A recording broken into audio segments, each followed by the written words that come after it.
Sa ating lahat, good morning, good morning. Yan, may mga dumarating pa tayo ng mga ating mga kapatid. Good morning sa ating lahat and welcome sa ating worship service. And today is definitely the Lord's Day. And we are also extending this greeting sa ating mga taga-subaybay sa ating Facebook live stream.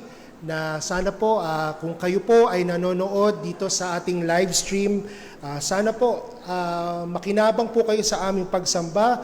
But if you have stumbled across this live stream, if you can, we would love to see you in person. Sana po one of these days makasama namin kayo dito sa Kapitan Akong Marulas, Valenzuela.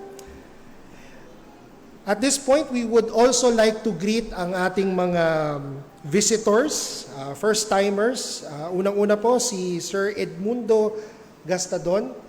Good morning. Good morning po. Welcome po. And of course, anak po ni Ate Tess, si Erica Cruz. Yes, good morning. So sana po ay makinabang po kayo sa aming pagsamba ngayong umaga. And of course, we're also extending that greeting sa ating mga returning visitors. Nandyan po si Eloisa at yung mother niya si Marife. Nasa likod na yan, nasa likod po sila. Yan. So welcome po. And of course, it's always a joy to see the brethren here. It's always a joy to be with the brethren. So, good morning sa ating lahat, and I am personally looking forward to worship with each and every one of you. And of course, huwag nating kalimutan ating birthdays and anniversaries for this week. Sa June 24, I believe birthday ni Nikki. Sa 24, saan ba si Nikki? Okay, so 24. And then sa 27, June 27, si Miel naman ang may birthday. And then of course, sa next Sunday, anniversary, wala pa sila dito, no? Pero later, batiin na lang natin sila. Anniversary ni Brother Josiah and ni Sister Aya Punanan. Okay, so let us celebrate with them as brothers and sisters with Christ. Let us all be happy for them, for they are celebrating another year that the Lord has granted to them. Okay, and later meron po tayong after service lunch fellowship para sa mga ating visitors. Please stay after the service. Meron po tayong lunch mamaya. And of course, meron tayong prayer meeting ng 1:30 p.m. and I believe na confirm po ni Deacon Dan na meron pong activity ang youth later. So always naman 'yon. So these are mga reminders lang po yun. So later, yan po ang magiging activities natin this afternoon. So bilang paghimok sa ating pagsamba, mga kapatid, let us go back to the basics. No? Ano po yung mga basics ng ating pananampalataya? Again, we thank the Lord for gathering us once again. His people in His house for His glory alone. As we begin to worship with worship as a church, as a brethren, mag-reflect po tayo habang tayo ay nagtitipon. Ano po ba ang pinagkaiba ng araw na ito, ang Lord's Day, sa ibang araw o kaya sa kahit anumang event na ina-attend na natin? Ano ang pinagkaiba nito sa ibang kaganapan sa ating buhay? It is this: God meets with His people through His Word. Ang Diyos ay nangungusap sa atin sa pamamagitan ng Kanyang banal na salita. At tayo bilang mga mananampalataya at bilang Kanyang mga anak ay dapat tumugon dito. This is worship, my brothers and sisters. This is not just a religious routine. Kumbaga, hindi ito routine sa ating mga buhay. Yes, we do it regularly, but this is not human or worldly performance. Or rather, this is not how about what we feel today. True worship sa ating mga buhay begins with the truth. At saan matatagpuan ang truth na yon, mga kapatid? Sa salita ng Diyos. And we are here because we believe that the Bible, God's Word, is true, trustworthy, and sufficient. So again, yung napapag-aralan natin lagi, ang salita ng Diyos is inspired. It's breathed out by God Himself. Sabi sa 2 Timothy 3:16, all Scripture is breathed out by God and is profitable for teaching, for reproof, for correction, and for training in righteousness. At the same time, it is also infallible and inerrant. Sabi sa Psalm 19:7-9, the law of the Lord is perfect, reviving the soul. The testimony of the Lord is sure, making wise the simple. The precepts of the Lord are right, rejoicing the heart. The commandment of the Lord is pure, enlightening the eyes. And verse 9, the fear of the Lord is clean, enduring forever. The rules of the Lord are true and righteous together.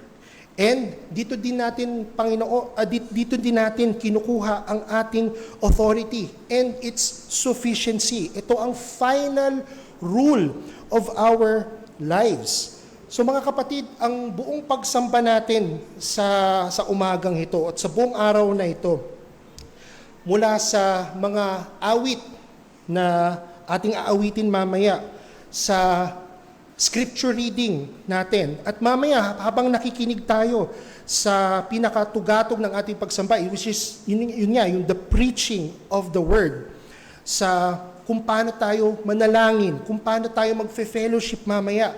Dapat mga kapatid, ang lahat ng ito dapat ay hinuhubog ng banal ng salita. At ito ay dapat nakasentro kay Kristo.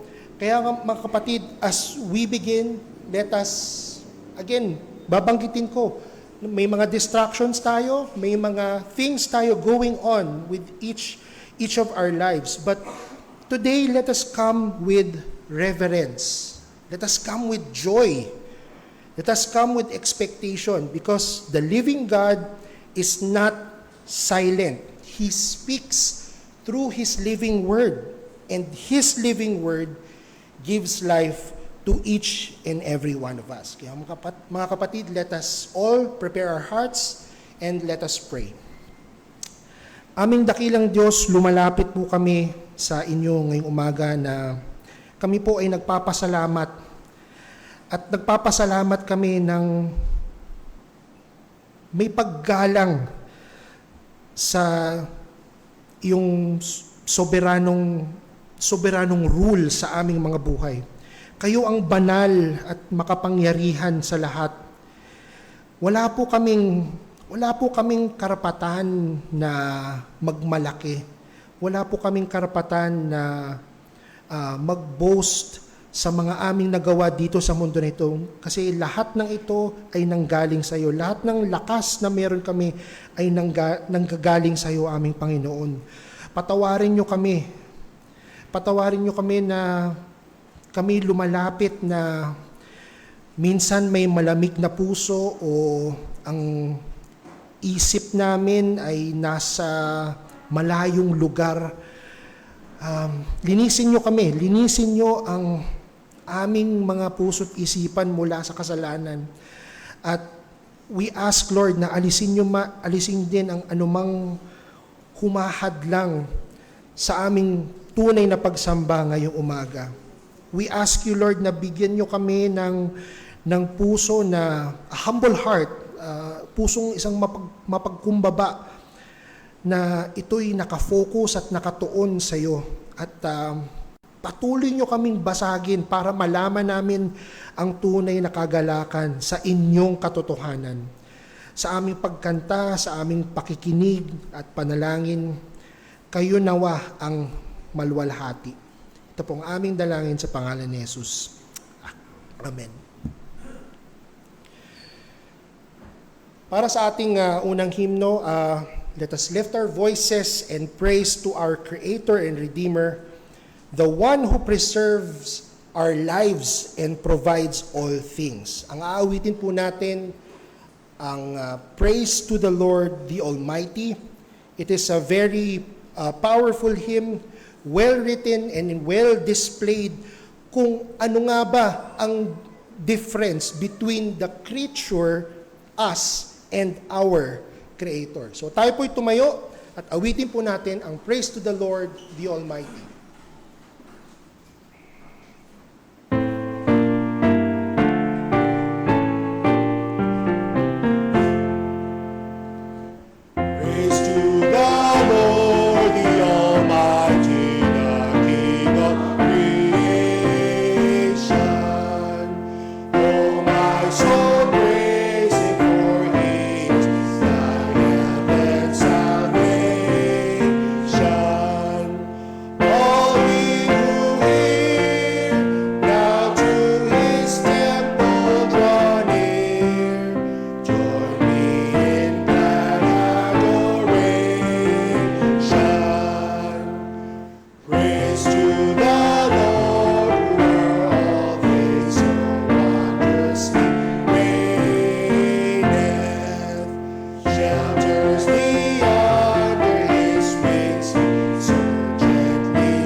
Na po tayo.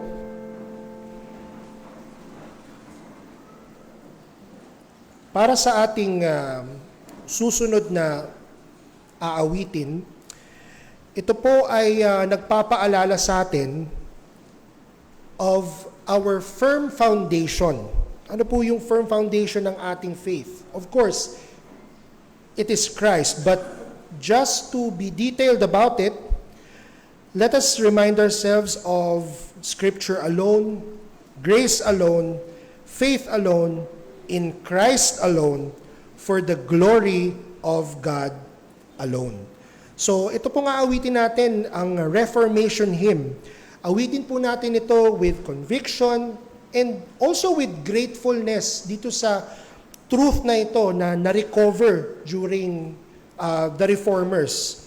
And ngayon, pinangahawakan na natin, ever so dear. So awitin po natin ang Reformation hymn.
grace alone, undeserved yet freely shown, no accomplishment on earth can achieve the second birth. We will stand on Christ alone, the unyielding cornerstone. Nations rage and devils roar, still he reigns forevermore. Glory be to God alone. Through the church he redeemed and made his own. He has freed us, he will keep us till we're safely home. Glory be to God alone. Glory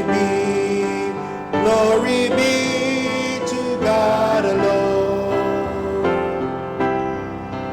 Through the church he redeemed and made his own. He has freed us, he will keep us till we're safely home. Glory be to God alone.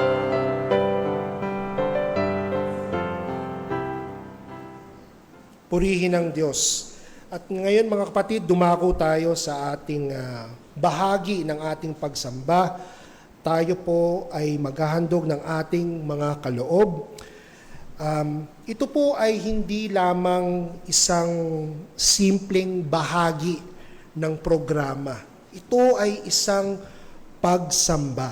Sa ating pagbibigay, kinikilala natin na ang lahat ng meron tayo ay galing sa Diyos. Sige po, tawagin ko na po ang...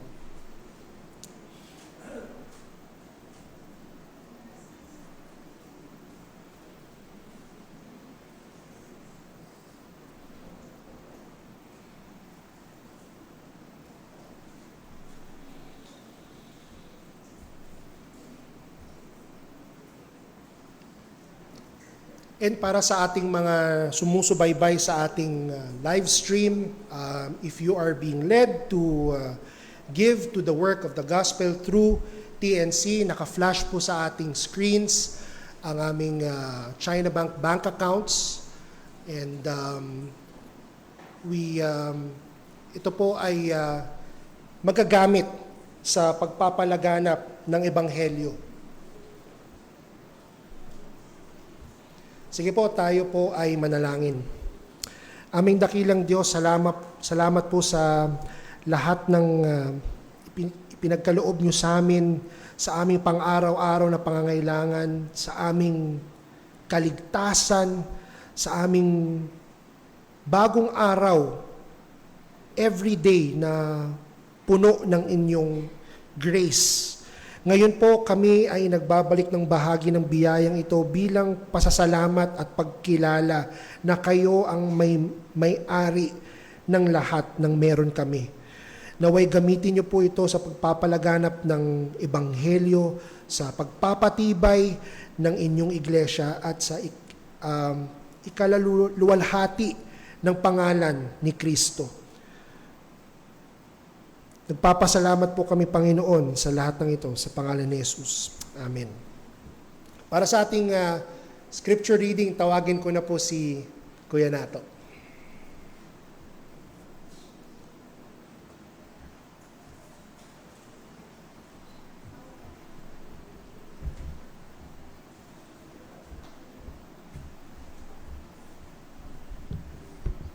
Isang mapagpalang umaga po sa ating lahat.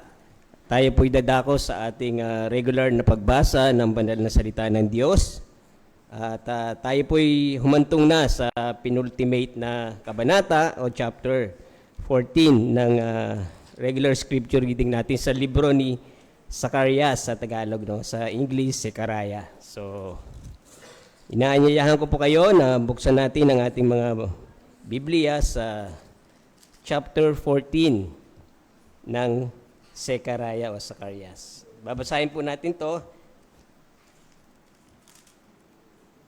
hanggang verse 21. So, hinihiling ko po ang lahat na tumayo bilang respeto at paggalang sa banal na salita ng ating Panginoon.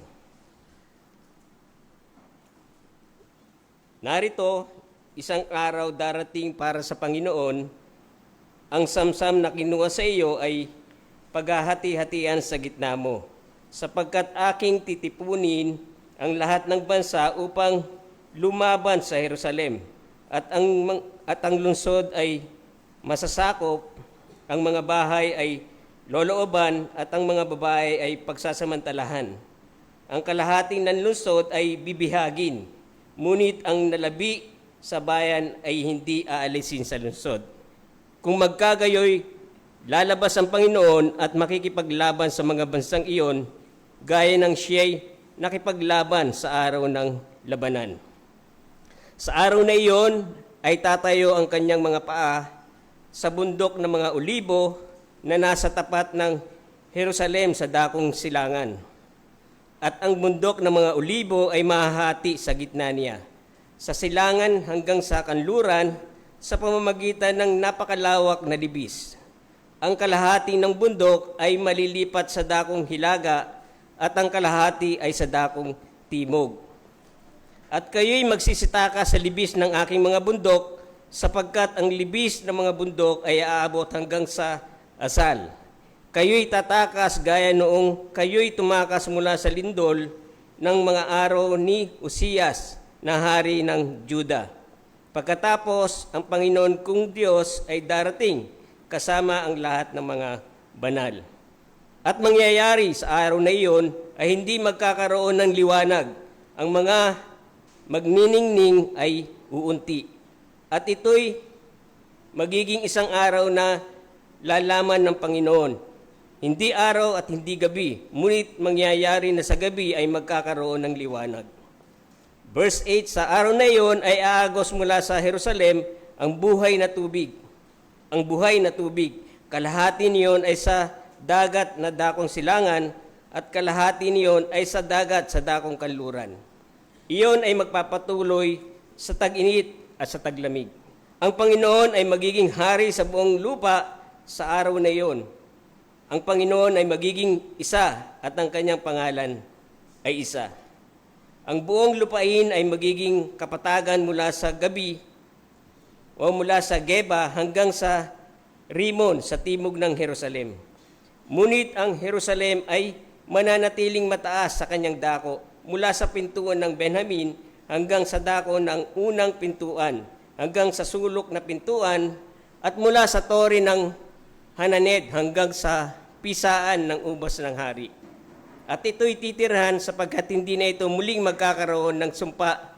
Ang Jerusalem ay tatahang tiwasay. Verse 12, ito ang magiging salot na ibibigay ng Panginoon sa lahat ng mga bayan na nakipagdigma laban sa Jerusalem.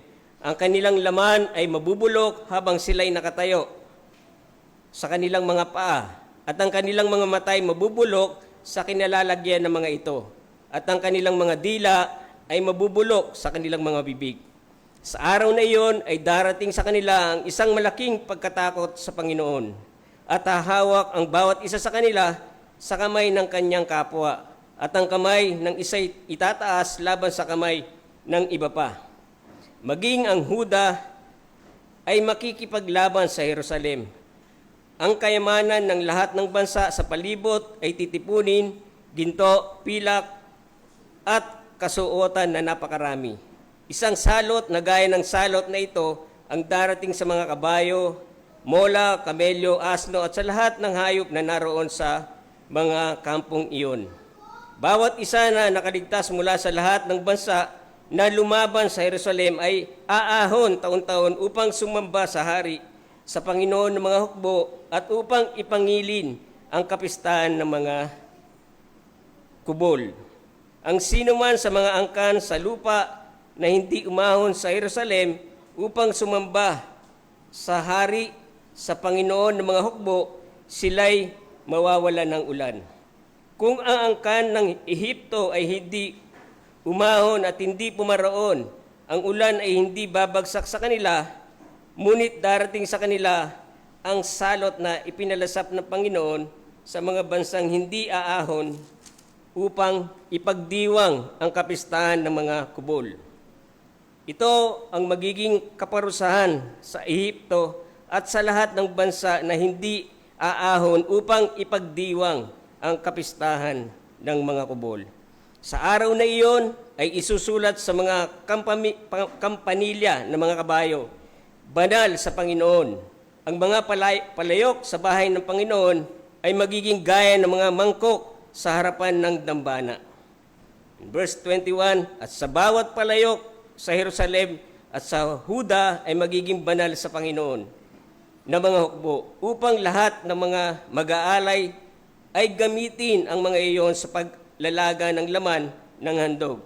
Hindi na magkakaroon ng kananeo sa bahay ng Panginoon ng mga hukbo sa araw na iyon. Ang Diyos po ang magpala sa kanyang mga salita. Please be seated. So, dito po sa chapter na binasa natin ay humantong na yung propesiya sa Jerusalem at sa kanyang mga tao, sa kanyang mamamayan, sa huling bahagi, sa high point. At nabasa natin dito kung paanong kinubkob at sinugod, inatake ng mga bansang kalaban niya, yung Jerusalem, at nag-collapse na yung lungsod at sila ay na-capture at kalahati sa kanilang populasyon, binanggit naman dito sa ating binasa, ay naging bihag. So katulad ng kapag kami pagsakop ay nandun yung looting, nandun yung nabanggit din dito yung malungkot na rape, at syempre yung murder. Hindi naman binanggit yung murder dito, pero kung kalahati yung na sakop, karamihan ay namatay din naman. Nakita natin yung malagim na nangyari sa bayan ng Jerusalem, pero sa panahon, parang hopeless case sila, ay nabasa natin dito na nag-intervene ang Panginoon sa kanila at ipinakita niya yung kanyang kapangyarihan at kanyang pagliligtas at proteksyon sa kanyang bayan. Dito ay nakita natin na at nabasa natin sa verse 3, nakipaglaban ang Panginoon. Pinakita niya yung hindi ko ma-imagine kung paano nakipaglaban ng Panginoon, pero pinakita rito yung kapangyarihan niya, hinati niya yung bundok para magkaroon ng way yung mga tao at sila ay makatakas dun sa pagkakakubkob sa kanila ng mga bansa na sumakop sa kanila. At it seems nagkaroon ng liwanag sa gitna ng dilim na binanggit dito at umagos yung bukal ng buhay na tubig sa kanila at ang Panginoon ay naging hari sa buong lupa. Binanggit dito sa verse 9, sa araw na iyon, ang Panginoon ay magiging isa at ang kanyang pangalan ay isa. Nakita natin, yung kung paano niligtas ng Panginoon ng mga hukbo ang kanyang mga bayan. At nakita rin natin dito, hindi natin pwedeng hindi banggitin yung sa verse 12, yung salot, yung parusa, yung judgment doon sa mga tao na mga bansa na umatake at nakipagdigma sa Jerusalem. At yung marim na salot na ipinamalas o ipinaranas sa kanila ng Panginoon, yung pagrat ng kanilang flesh, nabasa natin dito, nabulok yung kanilang mga mata at yung kanilang mga dila ay ganun din ay nabulok. So kung i-summarize natin itong chapter 14 ay nagbibigay tugon dun sa restoration, yung muling pagbuo ng bayan ng Jerusalem at yung kaluwalhatian nito sa darating na panahon, as well as yung nagbibigay highlight ng diin sa kapangyarihan ng Diyos na protektahan ng kanyang mga tao at yung judgment na naghihintay sa mga kumakalaban at nag-o-oppose sa kanya. So, bilang maikling application sa atin, no, yung siege na sinasabi dito, no, pwede nating apply sa atin bilang mga mananampalataya at mga Kristiyano at bilang iglesia na nakakaranas ng mga struggle, opposition sa buhay, no, habang narito pa tayo sa mundo at nakikipaglaban sa temptation ng buhay. Wala pa tayo sa estado ng perfect holiness at yung sin ay malinaw na nasa ating paligid, sa ating sarili. Meron pa mixture of truth and righteousness, truth and error sa iglesia, at maging yung happiness and misery ay nararanasan natin. Pero nakakasiguro tayo na ang Diyos ay buhay at totoo siya sa kanyang mga pangako. At lastly, mahalaga din, no, reminder din to sa atin, no, sa ating mga mananampalataya at sa wala pang ugnayan kay Kristo. Yung araw na pagdating ng Panginoon, kung atin mang i-apply yung the day dito na sinasabi, ay both deliverance and salvation and judgment sa mga wala pang pagkakilala sa Kanya. So, reminder sa atin at encouragement sa atin na dumadaan sa mga pagsubok at struggle ng buhay. Darating yung panahon na ang Diyos ay magiging totoo sa Kanyang pangako at yung deliverance at kaligtasan ay ipamamalas niya sa atin. At warning, syempre sa mga wala pang ugnayan at hindi kumikilala sa Diyos at nag-o-oppose sa kanyang kalooban at kanyang kaharian, ay nabasa naman po natin yung matinding judgment na naghihintay kung tayo ay mananatiling lumalaban sa maliwanag na kalooban at providensya ng Diyos. Kaya sa mga wala pang ugnayan kay Kristo, tayo po'y lumapit sa Diyos sa pagsisisi at pananampalataya, at ang kaligtasan ay ipagkakaloob niya sapagkat libre ito sa kanyang biyaya lamang. So, yun lamang po para sa chapter 14 ng Zacarias.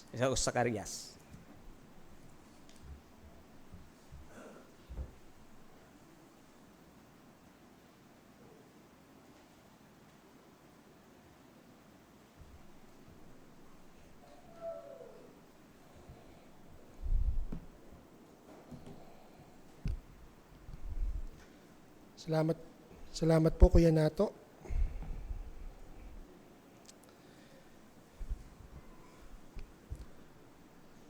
Bago po natin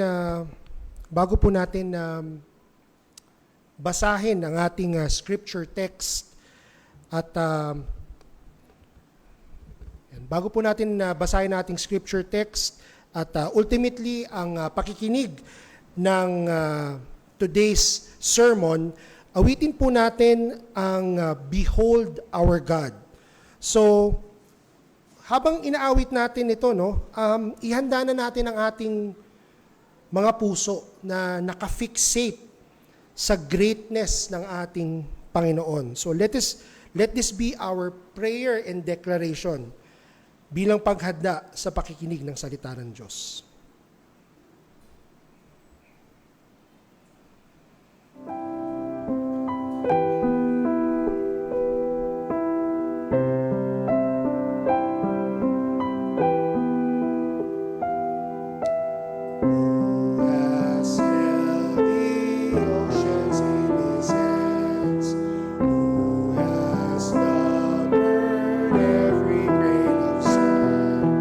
Kings and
bago po natin na marinig ang salita ng Diyos, babasahin ko po ang ating scripture text sa Luke 7 verses 1 to 10.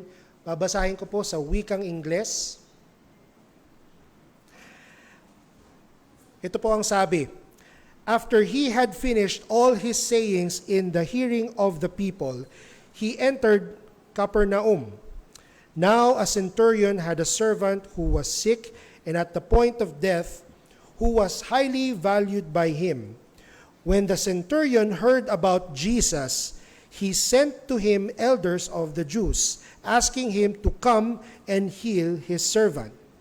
And when they came to Jesus, they pleaded with him earnestly, saying, 'He is worthy to have you do this for him, for he loves our nation, and he is the one who built us our synagogue.'" Verse 6, "And Jesus went with them. When he was not far from the house, the centurion sent friends, saying to him, 'Lord, do not trouble yourself, for I am not worthy to have you come under my roof. Therefore, I did not presume to come to you, but say the word, and let my servant be healed. For I too am a man set under authority with soldiers under me, and I say to one, 'Go,' and he goes, and to the other, 'Come,' and he comes, and to my servant, 'Do this,' and he does it." When Jesus heard these things, he marveled at him, and turned to the crowd that followed him, said, "I tell you, not even in Israel have I found such faith." And in verse 10, "And when those who had been sent returned to the house, they found the servant well." Tawagin ko na po si Pastor.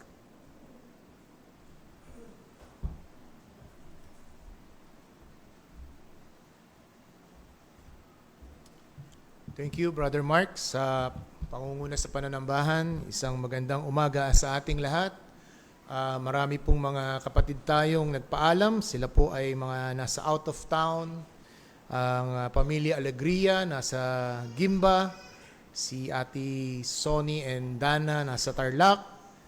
Si Sister Cherry and Sister Rosel nasa Tanay. Sino pa ba? Ayun. And Montojo family nasa Cavite. So, ating ilapit sila sa Panginoon sa mga oras na ito at bigyan ng traveling mercy. And of course, si Kuya Ronnie, no? Ngayon pong 10, malamang naka-board na siya, 10:20 ang sabi niya ay ang kanilang boarding sa pagbalik sa United States. At nagpapasalamat siya sa maikling panahon na pinagkaloob ng Panginoon na maka-fellowship at makasama natin siya. Tayo po'y dumako sa Diyos sa mga panalangin ito kasama ng mga celebrant this week. Aming dakilang Diyos, kami po ay patuloy na sumasamba sa pamamagitan ng panalangin. Ang aming inawit kanina ay tunay na nagpapaalala sa amin na Ikaw ang aming sentro sa pananambahang ito. Ikaw ang itinataas namin sa bawat elemento ng pagsamba, sa aming pagbabasa ng iyong mga salita, sa aming pagkakaloob, sa aming pag-awit, sa aming pananalangin, at maging Panginoong Diyos sa tugatog ng aming pagsamba na Ikaw ay mangangaral at mangungusap sa pamamagitan ng inyong lingkod, sa pamamagitan ng bukas na aklat. Samahan mo kami, O Diyos, at maging kapakipakinabang ito sa aming kaluluwa.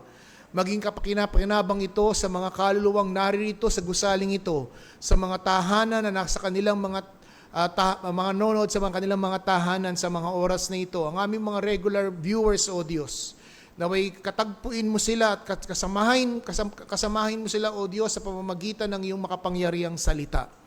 Tinataas po namin ang aming mga kapatid na hindi po namin kasama sa umagang ito, bunsod po ng kanilang mga whereabouts sa kasulukuyan. Dalangin po namin ang inyong pag-iingat sa kanilang mga endeavors, sa mga oras na ito, at maging sa kanilang pagbiyahe pabalik. Ingatan mo sila, O Diyos, at kupkupin at lingapin. Tinataas din namin sa iyo, O Diyos, ang mga magdiriwang ng kaarawan sa linggong ito. ang dalawang kabataan, O Diyos, na si Nikki at si Miel. Dalangin po namin ang patuloy na pagsusustain mo ng kanilang buhay at kalakasan, at maging higit sa lahat, ang kanila pong ugnayan sa iyo ay tunay na makilala kanila bilang Panginoon at tagapagligtas. Nakikigalak kami, Panginoong Diyos, sa aming dalawang kapatid na magdiriwang ng kanilang wedding anniversary this coming Saturday. Ang aming kapatid na si Brother Aya and Sister Aya, salamat po sa panibagong taon na ipinagkaloob po sa kanilang pagsasama at sa mga struggles at mga karanasan at mga bagay na tinuturo at kanilang natututunan sa patuloy na lumalaking pamilya. Tinataas din po namin sa iyo, O Diyos, ang aming mga kapatid, particularly si Kuya Ron, sa mga oras na ito ay naka-boarding on their flight back to US. Kau po, Panginoon, ng kumupkop at tumulong sa Kanya. Dalangin din po namin ang Kanyang spiritual na buhay, na naway patuloy na gabayan mo siya na magkaroon siya ng local church na lingguhang Kanyang dadaluhan upang mapakain ng Kanyang kaluluwa. Salamat sa aming mga regular visitors, sa aming mga bisita. Salamat sa mga 2 bisitang dinala mo sa aming kalagitnaan. Ikaw ang Panginoong Diyos ang magministeryo sa kanilang mga pangangailangan. Tinataas po namin, Panginoon, maging ang gawain sa buong maghapon. Tinataas namin ang aming mga auxiliary groups and even ang aming prayer fellowship bilang aming pag-o-observe ng banal na araw na ito.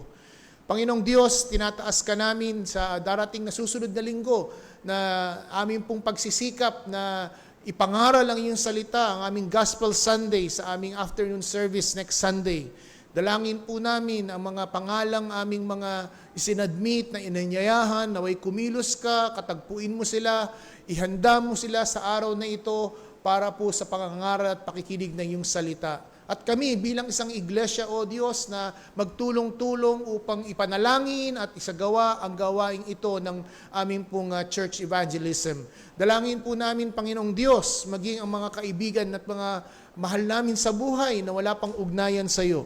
Kung loloobin mo na sa pamamagitan ng pangangaral ng iyong salita, sila'y tumalikod sa kasalanan at magtiwala sa aming Panginoong Kristo. O Diyos, samahan mo po kami sa aming pagsambang ito na kung saan ang iyong salita ay maitatanyag sa aming kalagitnaan. Hamunin kami kung kinakailangan, turuan kami kung kinakailangan, iligtas kami, O Diyos, ayon sa inyong itinakdang panahon at panukala.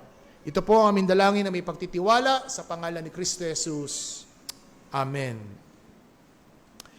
Again, kagaya po ng aking nabanggit, today will be our second part of this our series on this particular chapter. Para po sa aming mga bisita at sa aming mga viewers, kami po ay nasa series ng pag-aaral sa Gospel of Luke. And particularly, we are now on particular chapter 7.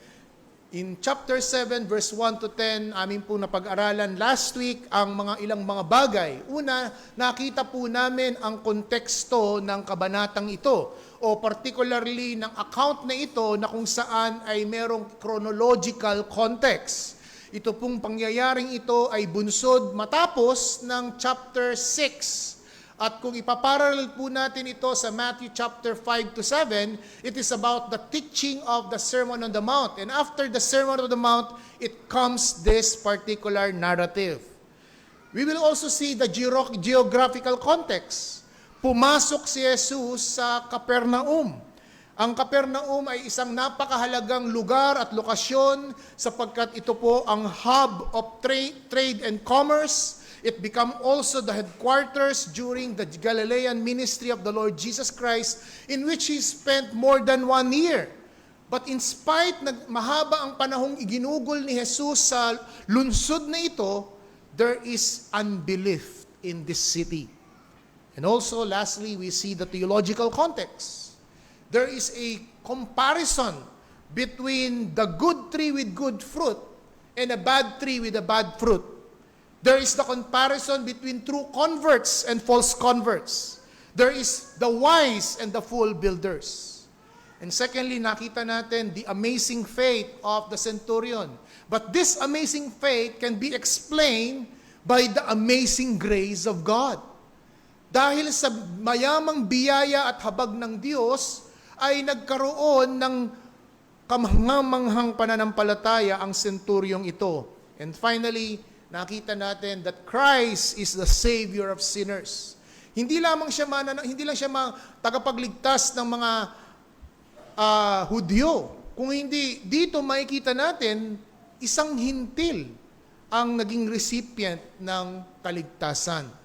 Sa ating pagpapatuloy as we wrap up this particular same section, we are now in part 2 as a continuing sermon on these 10 verses. And I would like to propose just 3 simple outline for this particular second sermon. First, let us consider the condition of the servant. In verse 2, we will see vividly the condition of the servant. Secondly, we will also notice the character of the centurion. It is also highlighted in this particular section, the character of the centurion. And thirdly and finally, we will see the Christ sovereign authority. Ang makapangyarihang soberanong kapangyarihan ni Kristo. Ito ang tatlong mahalagang bagay na nais ko pong matutunan natin, maunawaan natin as we dig deeper in this particular section. First and foremost, let's consider the condition of the servant. As we all know, in verse 2, binanggit doon a centurion, pinaliwanag ko na po last week, a centurion is a Roman official who under him are 80 to 100 soldiers. At binabanggit dito that this centurion had a servant. This servant is severely sick. In fact, ang sabi ni Lucas ay who was sick and at the point of death. Hindi po natin pwedeng i-dismiss o hindi pansinin the description of this servant. Take note, he is not just sick, but he is dying. Note that Luke ay isang doktor. The author is a doctor, a physician. So hindi ho niya pwedeng i-downplay ito na sinasabi niyang lagnat-lak yan. No? He is serious enough when he said, at the point of death. Dr. Luke gave a medical prognosis that this servant is truly and indeed dying. We can presume that he had already extended medical means had been administered, yet they all failed. We could presume because of the care, of the compassion, of the love of the centurion to his beloved servant. Dito natin makikita that this servant, that the condition of this servant is impotent, without strength. In fact, kung titingnan natin sa parallel verse in Matthew chapter 8, verse 6, turn your Bibles in Matthew chapter 8, verse 6, we will see the parallel of this story. 8 verse 6, ang sabi dito naman ni Mateo, Lord, my servant is lying paralyzed at home, suffering terribly. So the description, nakahiga, nakaratay, walang lakas, hindi makakilos, impotent, without strength. This is a description that he is absolutely hopeless and helpless. And this is the condition of this particular servant. Bilang isang maliwanag at malapit kaagad na aplikasyon, bilang isang refleksyon, in the spiritual sense, every man, every boy, a male and female, are in the same place of this dying servant. Nung hindi pa tayo mananampalataya, aren't we are in the same place? Man cannot save himself, nor man can be saved by another. Here is the centurion. Ginawa niya ang lahat ng kanyang makakaya. Subalit in the end, wala pa rin siyang kakayahang iligtas ang aliping ito. At ito ang nagbunsod sa kanya at nagtulak sa kanyang lumapit sa Panginoong Jesucristo. Yan din ang isang bagay na maliwanag nating dapat maunawaan. Mga kaibigan, mga kababayan, mga manonood, na ang tao sa kanyang sariling kakayahan ay walang kayang gawing iligtas ang kanyang makasalanang kalagayan sa harapan ng isang banal na Diyos. A man cannot save himself, nor can be saved by another. Turn your Bibles in Psalms 90 or Psalm 60. Awit. Psalm 60, verse 11. Oh, grant us help against the foe, for vain is the salvation of man. Walang saysay ang pagliligtas ng tao. So kung isang tao ang ililigtas niya ay kapwa-tao, in the physical realm, in the financial realm, maybe, oo, maaari niyang maisalba ito sa kanyang pinansyal na kalugmukan kung siya ay may sufficient funds. But ang usaping ating pinag-uusapan dito ay hindi material, hindi pinansyal, spiritual na bagay. Isang bagay na kung saan ang kaluluwa ay haharap sa isang makatwiran at banal na Diyos. Nais ko kayong dalhin sa isang deskripsyon ng isang tao na kapag ka ang tao ay walang ugnayan sa Diyos. This kind of description is a person who does not know God and does not help God, does not find God, does not have God in his life. That man is indeed and absolutely hopeless and helpless. Yan ang kalagayan ng sino mang taong nasa sa gusaling ito, nanonood sa inyong mga tahanan. Kung ikaw ay walang ugnayan sa Diyos sa pamamagitan ni Kristo Jesus, tahasang sasabihin ko sa iyo, kagaya mo ang kalunos-lunos na kalagayan ng aliping ito. You are impotent. You are without strength.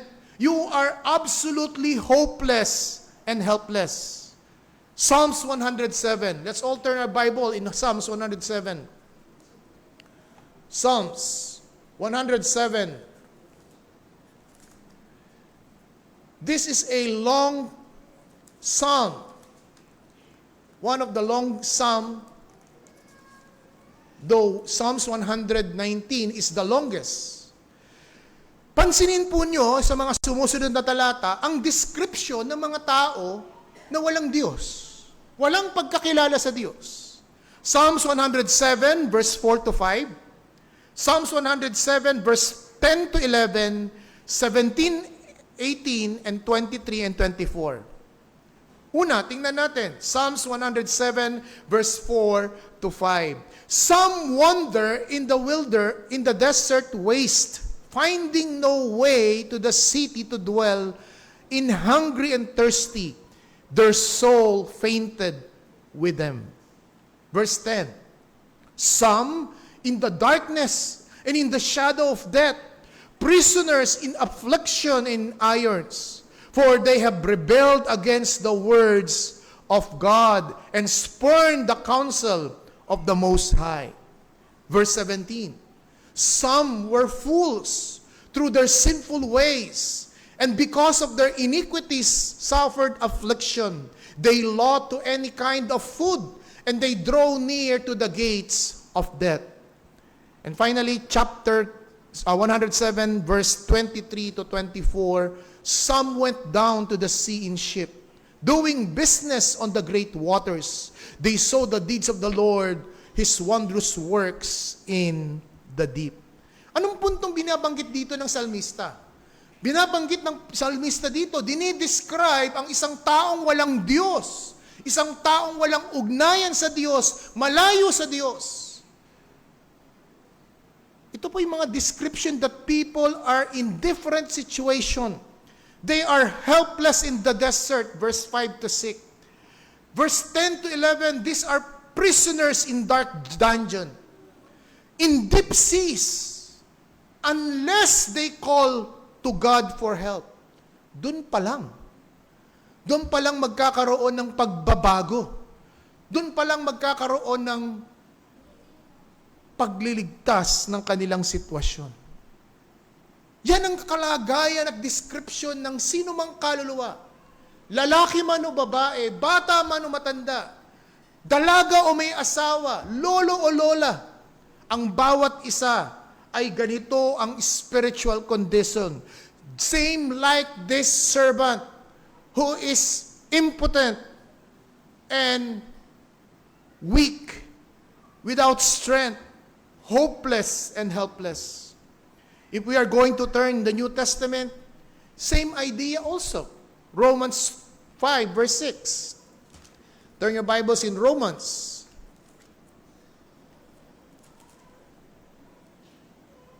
Chapter 5 verse 6. For while we were still weak at that right time, Christ died for the ungodly. Bago daw po tayo maligtas, ano ang kalagayan mo? Mahina ka, ungodly ka. Pero dahil sa iyong ugnayan at pagkakaunawa, paglapit, pagsuko ng iyong buhay kay Kristo, na bago ang iyong spiritual na kalagayan at kondisyon. Ephesians 2. Ephesians chapter 2. Verse 12. Ephesians 2 verse 12.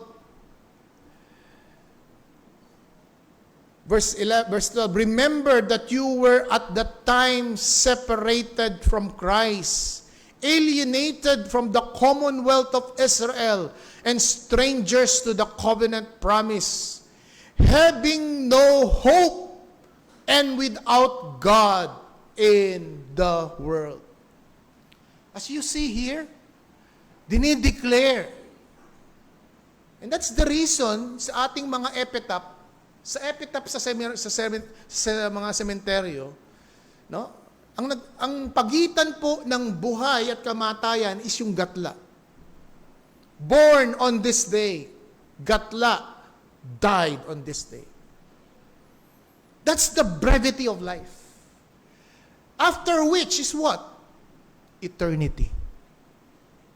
Eternity with God or eternity without God. Ito ang panawagan sa mga kaluluwa. Kung ikaw ay walang pagkakilala sa Diyos, wala kang ugnayan sa Diyos sa pamamagitan ni Kristo Jesus na kanyang bugtong na anak, na kanyang itinalagang tagapagligtas at Mesiyas, you are like this servant. We are all like a paralyzed, sick, weak, and dying servant. Unless Christ intervene in our lives, unless the gospel is presented to us at maunawaan natin, bigyan tayo ng kaunawaan ng banal na Espiritu, udyukan tayo ng banal na Espiritu sa pagsisisi at pananampalataya, definitely, we are be doomed to destruction and punishment in hell. But thanks be to God, kumilos.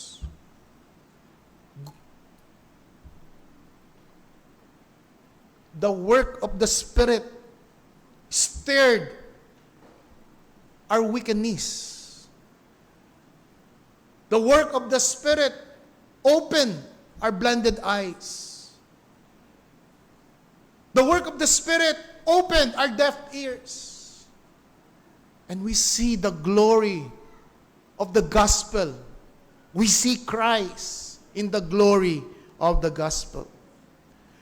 Secondly, hindi lamang natin makikita rito the condition of the servant, but secondly, the character of the centurion.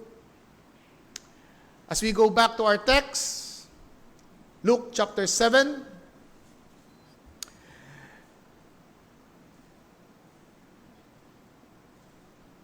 what stand out of the character of the centurion are several. But as I continue to study closely on the text, one thing stands out from the character of the centurion. And from that character, it branched out sub-characters. That's the way I see from the text. And that character is the virtue of grace, of humility. Don't you know that humility is a virtue of grace that emanates from the character of God? And from that grace of humility, namunga pa siya ng iba pang klasing bunga. We must bear in mind that the grace of humility comes along with other Christian graces. To prove to you, turn your Bibles in Colossians chapter 3. Colossians chapter 3, verse 12. Colossians chapter 3, verse 12. Ano pong sabi ni Apostol Pablo rito? Put on then, as God's chosen one, holy and beloved, compassionate hearts, kindness, humility, meekness, and patience, bearing with one another if one has complained against another. Look at verse 12. In the middle of the graces is what? Humility. Apostle Paul, here we see that humility is part of the progressive sanctification. Paul included humility as part of graces. Binanggit dyan yung compassionate heart. Binanggit dyan yung meekness. Binanggit ang patience. Binanggit ang bearing one another. Binanggit ang kindness. You know why? Tama yung sabi ni Augustine. Sabi ni Augustine once said, and I quote, humility is the foundation of all other virtue. Humility is the foundation of all other virtues. Ito'y taliwas doon sa sinasabi ng mga Jewish leaders na lumapit kay Jesus. Bagamat doon po sa Matthew account, parang ang lumalabas itong centurion ang personal na lumapit kay Jesus sa account ni Matthew. But dito sa account ni Lucas, lumapit itong itong centurion sa mga Jewish leaders na nakiusap siyang lumapit kay Jesus. Taliwas ang sinasabi ng mga religious leaders. Di ba? Pansinin ninyo. Sabi ng mga religious leaders, they keep on saying, He is worthy. They acknowledge that this man is worthy. Bakit? Kasi mahal niya ang ating bansa. As a matter of fact, nagpagawa pa siya ng sinagoga sa atin. Napakahalaga at napakagandang mapagbigyan niyo itong taong ito. Pero look at verse 7. Diba? Look at verse 7. Anong sabi dun sa verse 7? Mismo ang senturyong ito ang umaamin. Ano ang inaamin niya? I am not worthy. He acknowledged that he is not worthy. Kaya nga siya nagbigay ng sugo Kaya nga nagpadala siya ng sugo at 2 beses siya nagsugo. Right? Ang unang sugong ginawa niya ay yung mga religious leaders para pumunta si Jesus. Ang pangalawa, nung paparating na ang Panginoong Kristo, hindi pa dumarating sa kanyang tahanan, nagpasugo uli siya ng mga magmemensaheng, wag na po kayong mag-abala, Panginoon. Pinapakita dito at inamin niya, kaya nga po ako nagpadala ng sugo dahil hindi ako karapat-dapat. Let us remember, siya po ang Roman official sa Capernaum. He could have summoned Jesus. Since Israel is under Roman Empire. Pwede niyang patawag Pwede niyang isamon. Di ba? Kumbaga sa ating komunidad, may barangay officials tayo, may kapitan tayo. Kapag may reklamo sa atin, padadalan tayo ng summon.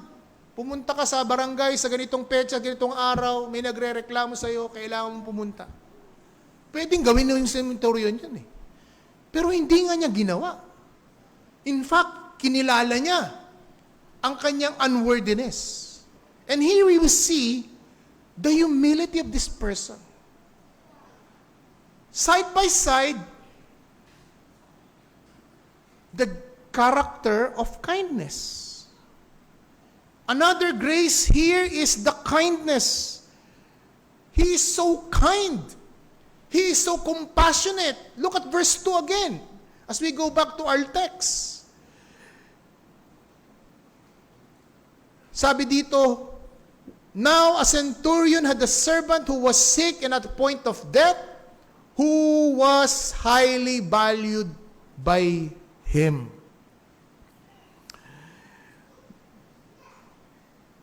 Alam niyo po ba na during the time of Jesus,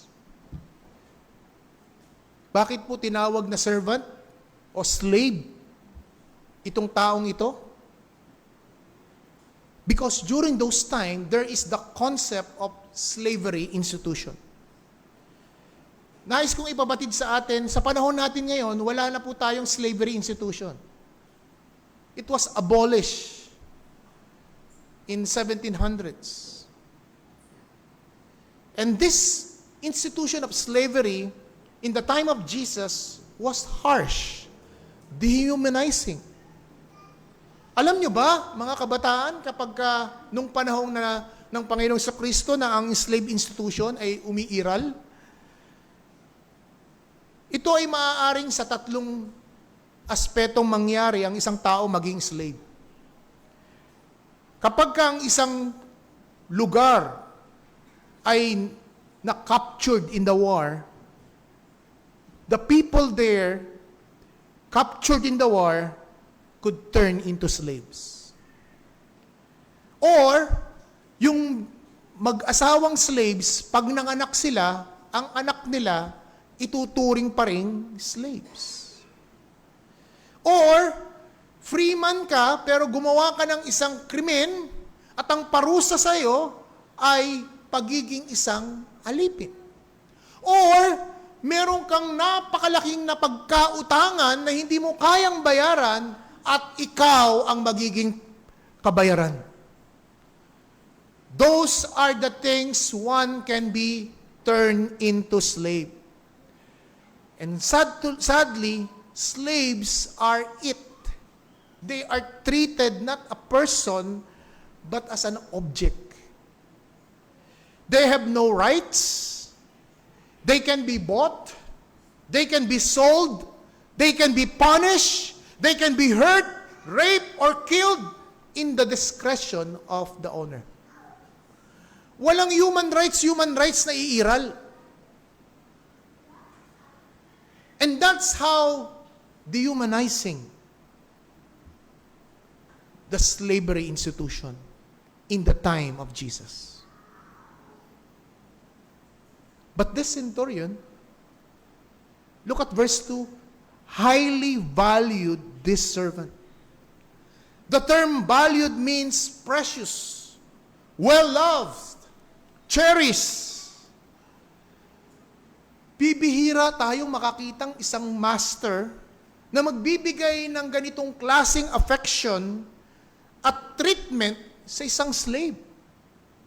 Patunay lamang na nagpamalas ang centurion ng kanyang kindness, ng kanyang concern, ng kanyang compassion sa kanyang alipin. Hindi niya obligasyon, hindi niya tungkulin. Subalit, kusang loob niyang ginawa. And the third characteristic that flows out of humility, it's not only kindness, but thirdly, the grace of generosity. Kaya nga nagpagawa siya, di ba? Ng sinagoga. Last Sunday, binanggit ko ang mga Roman citizens o mga Romans, fake polytheism sila. Marami silang mga kinikilalang Diyos-Diyosan at Diyos. And one of those is Emperor is God. And they are encouraged na sumamba ka. Mas maraming Diyos, mas maganda. Mas maraming Diyos, mas mainam. At itong senturyong ito, ang pinili niya, ang kanyang sympathy, ang kanyang amor ay yung pong Jewish religion.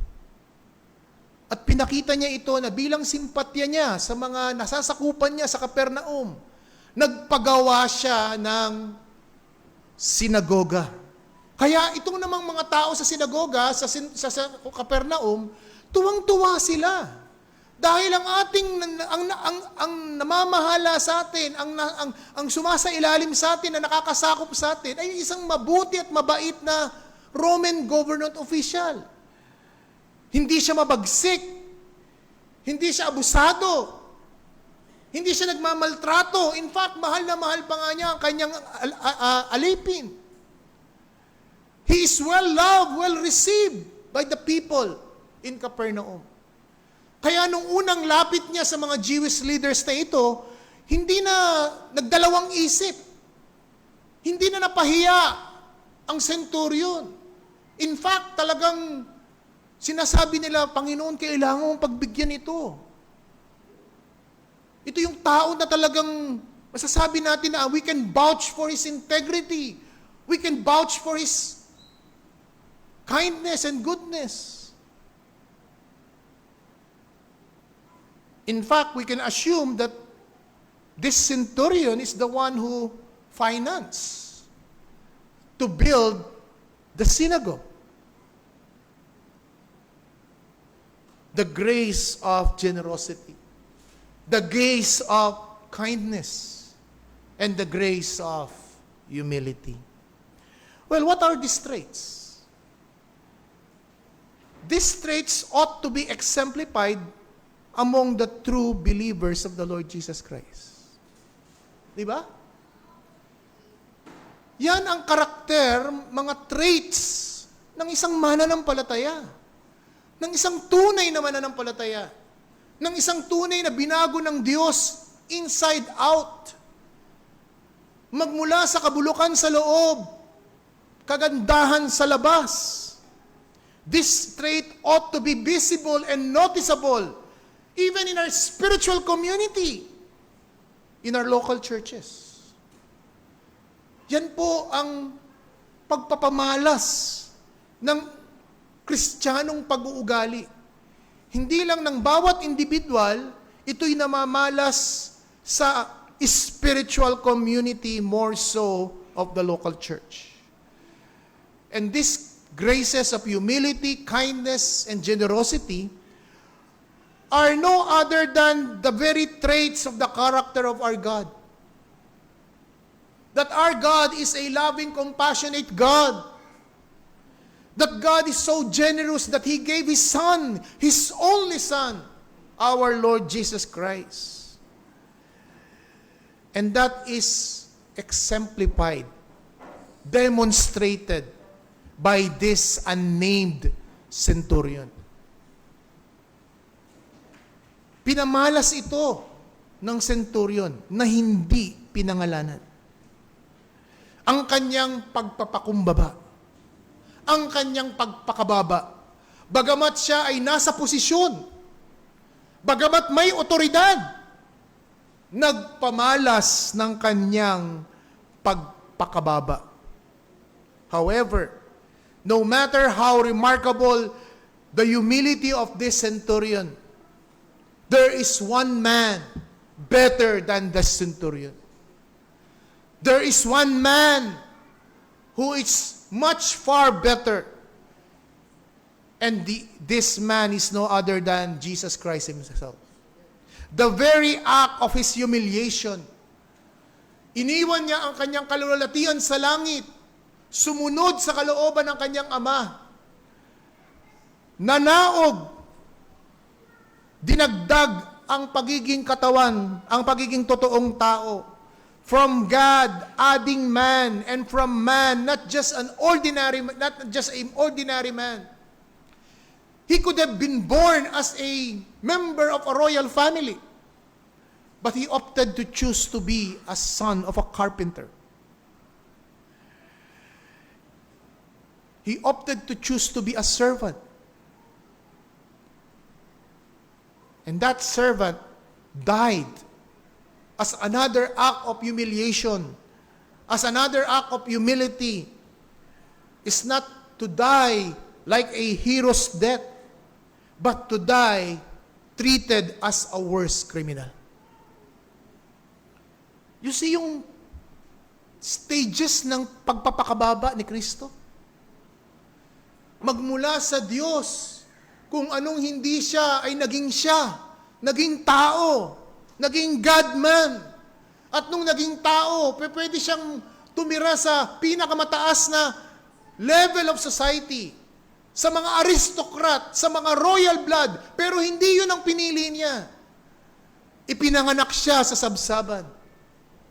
Walang tumanggap sa kanyang panuluyan. At nung siya'y mabuhay, lumaki, siya'y katulong ng kanyang amang si Jose na isang karpintero, na isang ordinaryong manggagawa. At nang siya'y mamatay, hindi hero's death ang kanyang kamatayan. Isang kamatayang kinahihiya. Kamatayan ng isang pusakal. Pinakamasamang pusakal.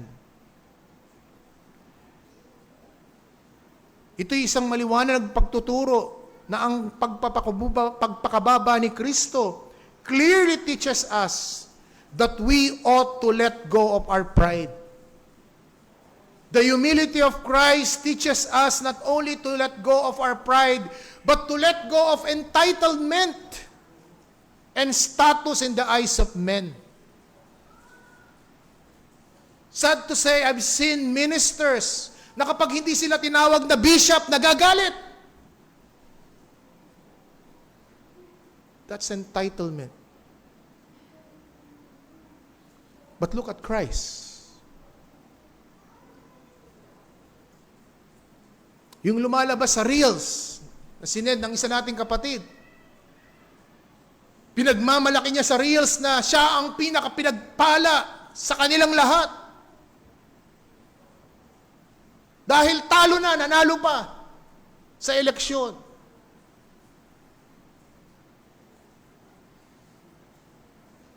But here we find Christ teaches us the true meaning of humility.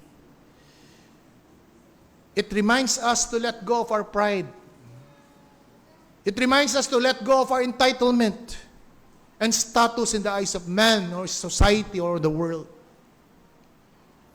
For in the very eyes of God, you are a sinner. You are unworthy. We all are. Thirdly and finally, Christ sovereign authority. In Philippians 2, let's consider Philippians chapter 2.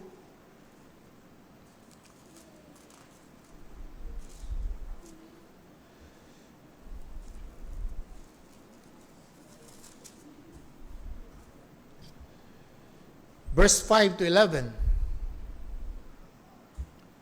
Let's start with verse 4. Let each of you look not only to his own interests, but also to the interests of others.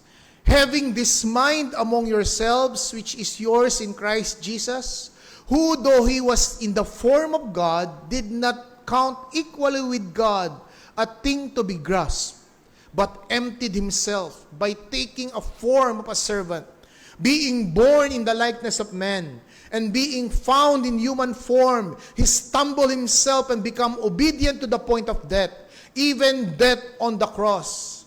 Therefore, God has highly exalted him and bestowed on him the name that is above every name, so that the name of Jesus every knee should bow, in heaven and earth and under earth, and every tongue confess that Jesus Christ is Lord, to the glory of God the Father.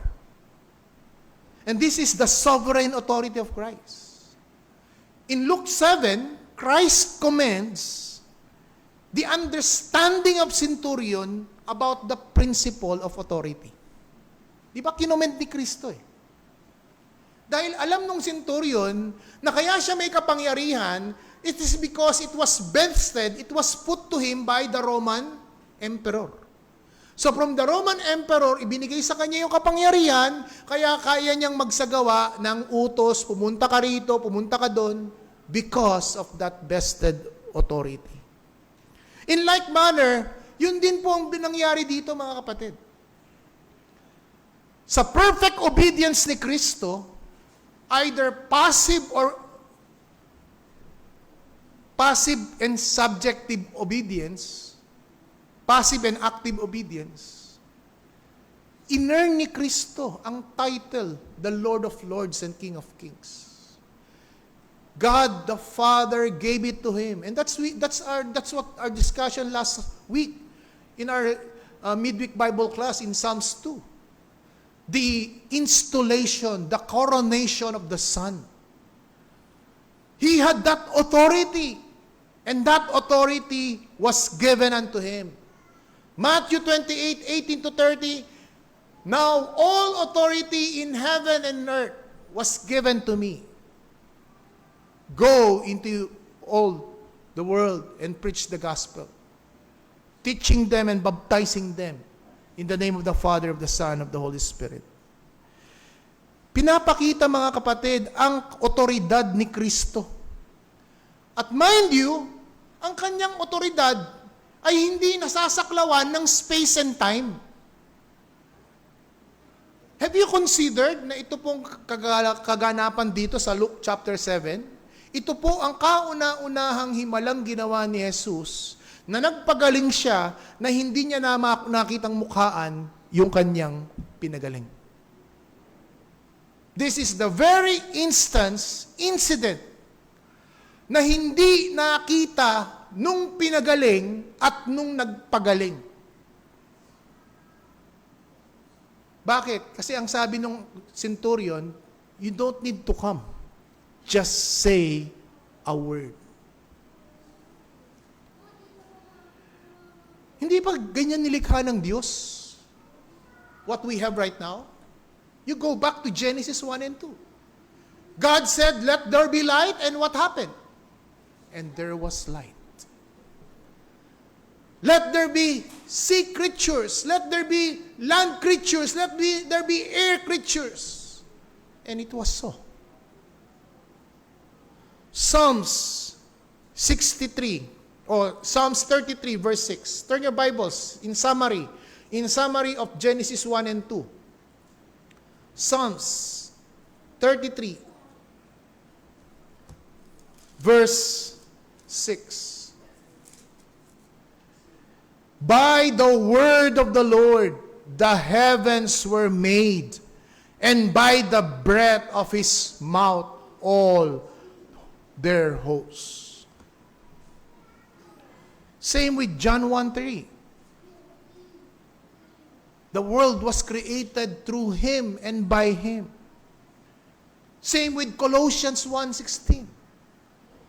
Christ is the invisible God. The powers, the dominions emanate from him.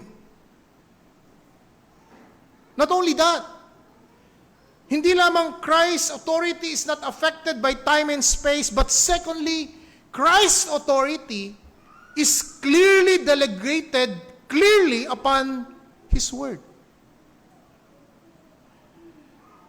Ang kapangyarihan ng Diyos, ni Kristo, wala na si Kristo ngayon nasa langit na, di ba? Nakaupo na sa kanang trono ng Ama. Pero bakit meron pa rin siyang kapamahalaan? Bakit meron pa rin siyang otoridad? And that authority is vested through His Word. Through the Scripture. Ito ang isang bagay na dapat maunawaan ng bawat iglesia, ng bawat Kristiyano.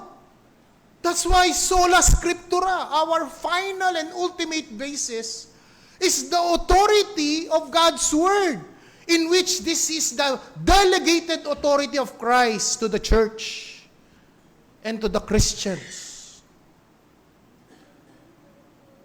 Bakit sa pagsasama ng mag-asawa, Biblia? Bakit sa pagsasama ng iglesia, Biblia? Bakit sa pagmimisyon? Bakit sa pagsamba, Biblia? Mag-outreach, magkakaroon ng formation ng isang local church. Hindi dahil sa nakagather ka ng maraming tao at willing na dumalo. Kaibigan mo at kamag-anak mo, church na kayo. No. Ayan nga ang aking gagawin mamayang hapon. I was invited to have a Reformation seminar about regenerate membership. Precisely to tell them, it must be an assembly of regenerate membership. It must be assembly that is dedicated and committed to follow the authority of Christ. And what is that authority? The Scripture. 1 Timothy chapter 3. 1 Timothy chapter 3. Verse 14 and 15. 1 Timothy 3, 14 to 15. I hope to come to you soon, but I am writing these things to you so that if I delay, you may know how one ought to behave in the household of God, which is the church of the living God, the pillar and buttress of truth. Sabi ni Apostol Pablo kay Timoteo, Timoteo, kaya kita sinusulatan na, at kung titingnan niyo yung context, chapter 2, ano yun? Nagbigay siya ng instruction patungkol sa pananalangin. Ipanalangin niyo inyong mga lingkod, ang inyong mga local government officials, ang inyong mga national officials. Mga lalaki ang manguna sa pananalangin. Pagdating sa chapter 3, nagbigay siya ng qualifications ng elders, ng qualification ng deacons. And then, dumating dito sa verse 14. Na ang sabi niya, ako naghahangad na gusto kong ako magpatupad niyan eh. Pero kung sakasakaling maantala ang pagdating ko, ikaw na magpatupad dahil para malaman mo kung paano kumilos ang isang iglesia ng Diyos na buhay, the pillar and the ground truth of faith. And that's why we need to call among evangelical churches today, reformation. There ought to be biblical reformation in many churches today. Reformation in their church government, reformation in their church worship, reformation in their church discipline, reformation in their church planting. Hindi nasusunod ang Biblia. At anong otoridad ang kanilang ginagamit? Sad to say, napakaraming abusadong pastor. Napakaraming abusadong impluwensyang pamilya. Bakit nangyayari sa loob ng iglesia yan? Because they don't understand that the authority of Christ has been already delegated upon His Word. And each one ought to submit to that delegated authority.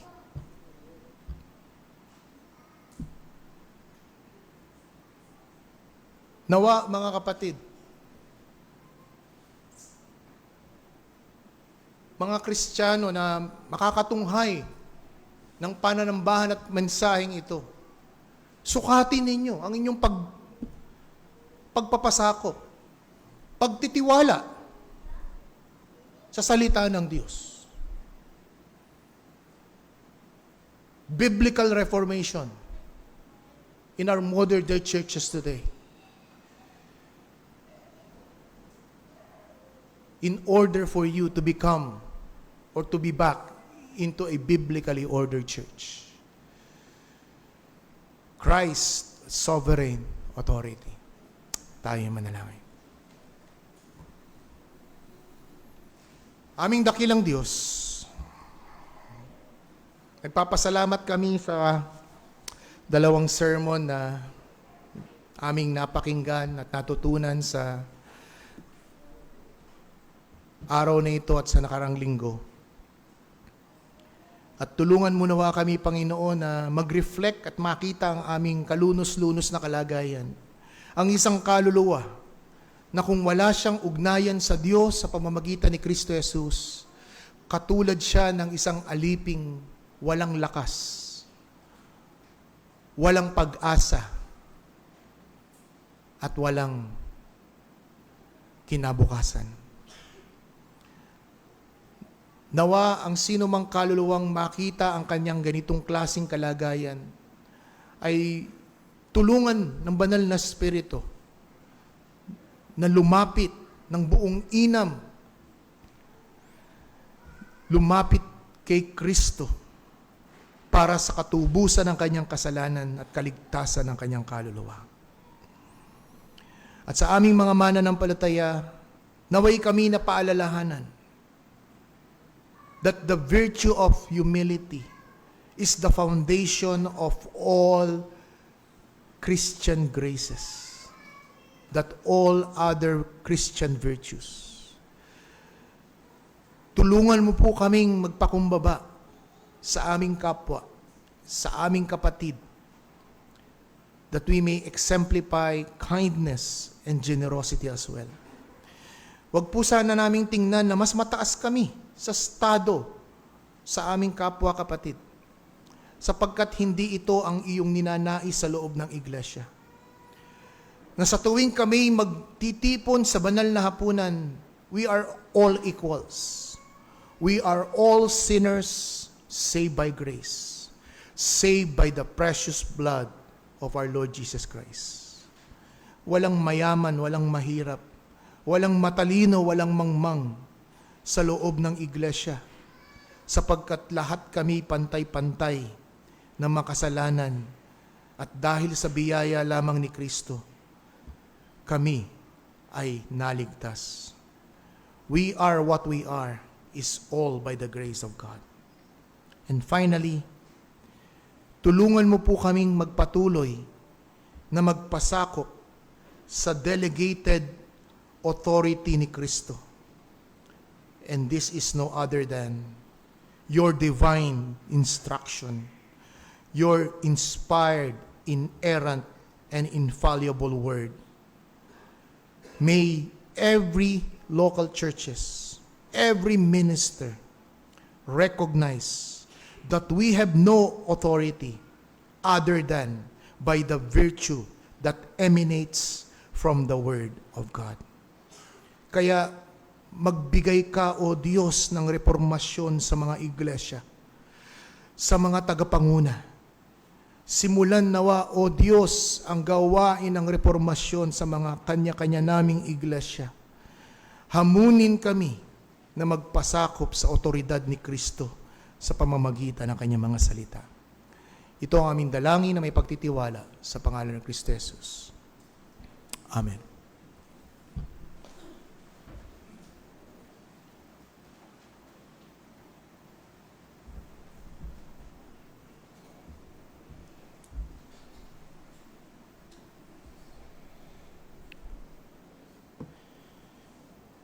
Maglaan po tayo ng ilang sandali para pagbulay-bulayan ang ating narinig.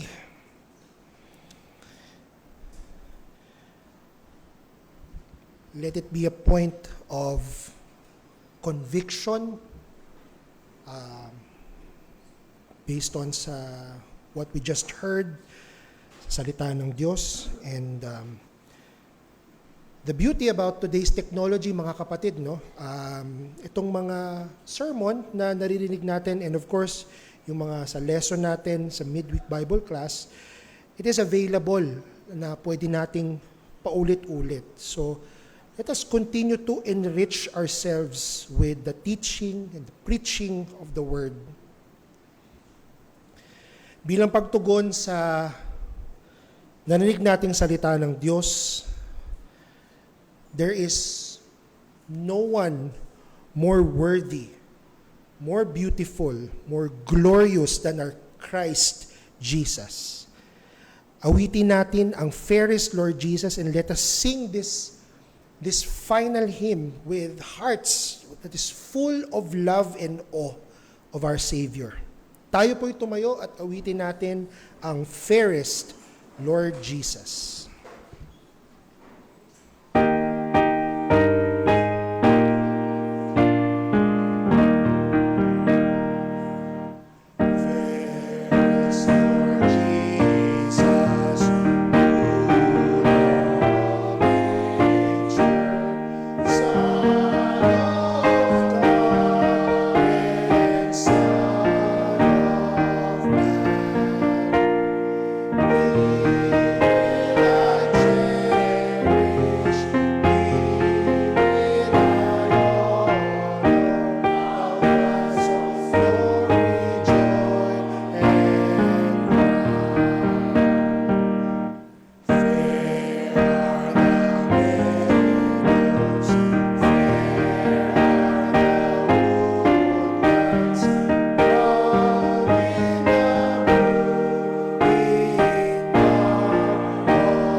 natin ang ating doxology.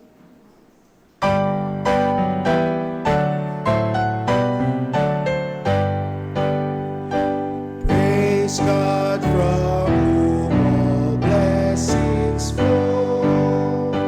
Praise Him, all creatures here below. Praise Him above. Praise Father, Son, and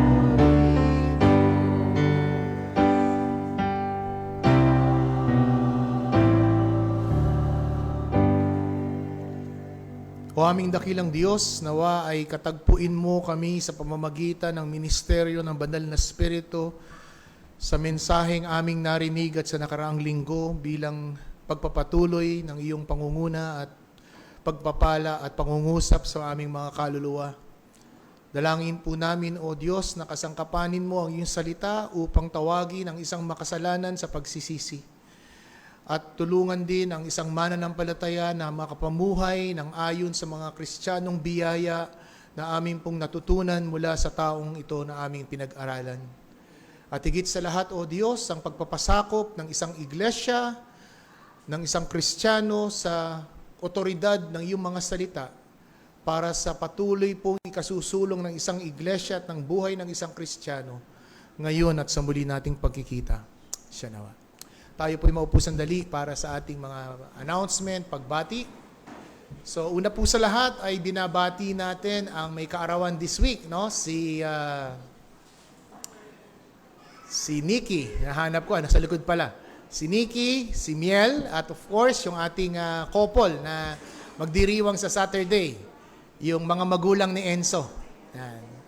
Ni Enzo Enrique Filarca Kunana. Yeah, okay. Si Brother Aya, no? At si Sister Aya. Of course, we would like to recognize the presence of our two visitors, no? Yung aking isang co-alumnus, single, alumnus. Si Erica, right? No? So, nagtapos din po siya sa Phoebeas College of Bible. Pero di hamak na ilang dekada ang una ko sa kanya. So, batch 2017. Okay, si Erica ang anak po ni Ate Tess, no? And then ang father ni JM, no? Si Pastor Gastador. Magandang umaga po. Welcome po sa TNC. So, yung mga second timer din, no? Tsaka yung family ni Mark, Brad, welcome. We're happy na you're here sa ating ito. So, mamaya pong hapon, prayer meeting, pangunahan po tayo ni Brother Kiko at ang youth group sa ating afternoon na gawain. Okay, magandang tanghali po sa inyo lahat.